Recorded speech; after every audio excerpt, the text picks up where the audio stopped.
Hi friends, welcome back to triple SR channel. ఈరోజు మనం పెసరపప్పు చారు చేసుకుందామండి. ముందుగా పెసరపప్పుని 2 సార్లు కడుక్కొని ఒక అరగంట నాననివ్వాలి.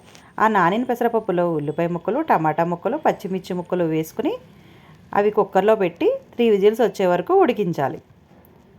అలా ఉడికిన పెసరపప్పుని స్టవ్ మీద పెట్టి అది ఒకసారి మెదుపుకుని అందులో వాటర్ వేసుకోవాలి.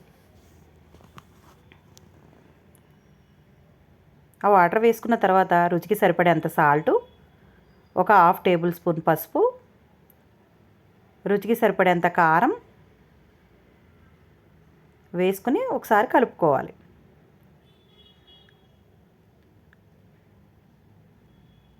కొత్తిమీర కూడా వేసుకుని పెసరపప్పు చారుని మరగనివ్వాలి. అలా మరుగుతున్నప్పుడు స్టవ్ మీద ఒక బాండీ పెట్టి అందులో 1 టేబుల్ స్పూన్ నెయ్యి వేసుకుని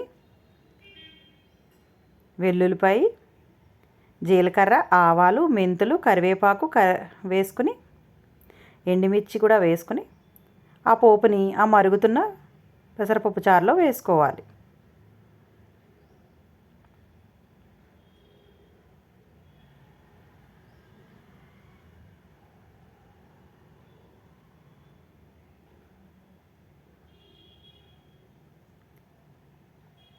ఫైనల్గా స్టవ్ ఆఫ్ చేసి ఒక నిమ్మకాయ చెక్క రసం పిండుకోవాలి. స్టవ్ ఆఫ్ చేసి పిండాలండి.